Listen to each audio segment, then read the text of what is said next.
Friends, today recipe పచ్చి అరటికాయలతో బజ్జీ చేస్తున్నాను. పచ్చి అరటికాయలతో అరటికాయ బజ్జీ చాలా టేస్టీగా ఉంటుంది. దానికి ముందుగా ఇలా అరటికాయలు తీసుకోవాలి, శుభ్రంగా కడుక్కోవాలి. తర్వాత ఒక బౌల్ తీసుకొని 2 కప్పుల శనగపిండి తీసుకోవాలి. ఇప్పుడు 1 కప్పు వేసుకుంటున్నాను. అలాగే ఇంకొక కప్పు వేసుకోవాలి. ఇలా శనగపిండి వేసుకున్న తర్వాత దానికి 1 టేబుల్ స్పూన్ కారం వేసుకోవాలి. కారం వేసుకుంటే కొంచెం టేస్ట్ చాలా బాగుంటుంది.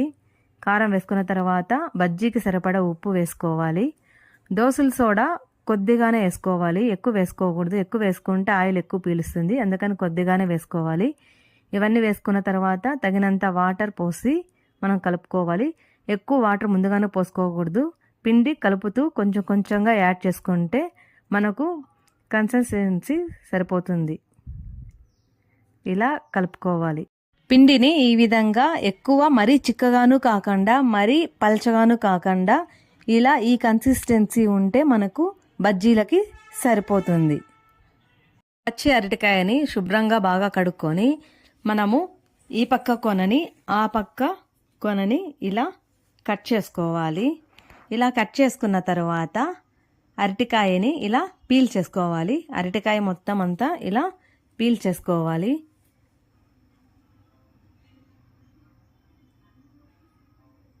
ఇలా అంతా పీల్ చేసుకున్న తర్వాత ఇలా కట్ చేసుకోవాలి, మధ్యలో కట్ చేసుకోవాలి. ఇలా కట్ చేసుకొని మళ్ళీ నిలువుగా కట్ చేసుకోవాలి.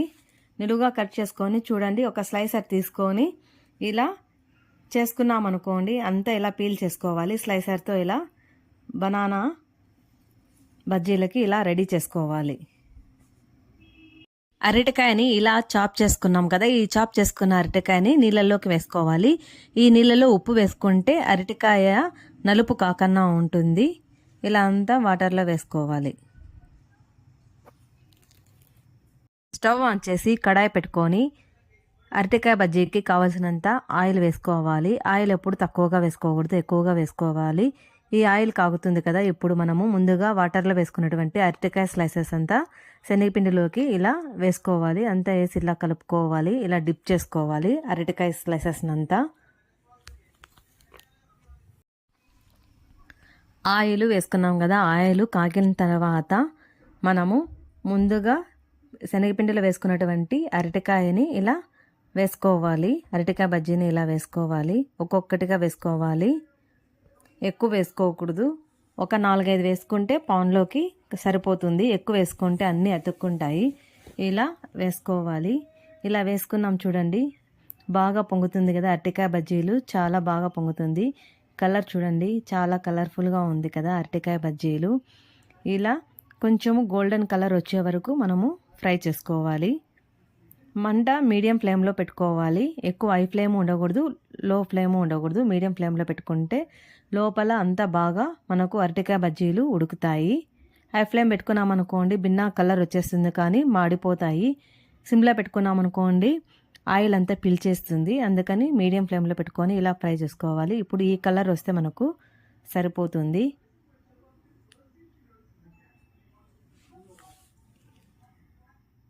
ఈ కలర్ వస్తే చాలు, మనము ఇలా పక్కన తీసి పెట్టుకోవాలి. ఇప్పుడు ఒక రౌండ్ అయింది కదా, ఇంకా అరటికాయ స్లైసెస్ ఉన్నాయి.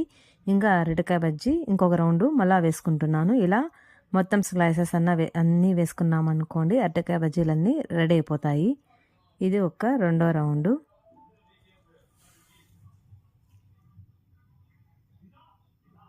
అరటికాయ బజ్జీలు రెడీ అయినాయి ఫ్రెండ్స్. వర్షాకాలంలో వర్షం పడుతున్నప్పుడు వేడి వేడిగా మనము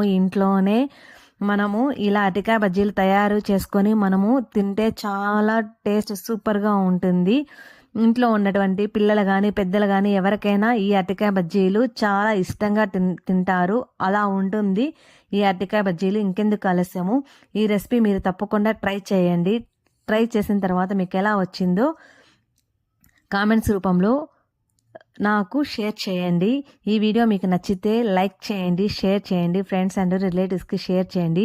మరెన్నో కొత్త రకమైన వంటల కోసము మన టేస్టీ ఫుడ్ రెసిపీస్ ఛానల్ను సబ్స్క్రైబ్ చేయడం మర్చిపోదండి. మన టేస్టీ ఫుడ్ రెసిపీస్ ఛానల్ని ఎప్పుడూ చూస్తూనే ఉండండి. Thank you for watching.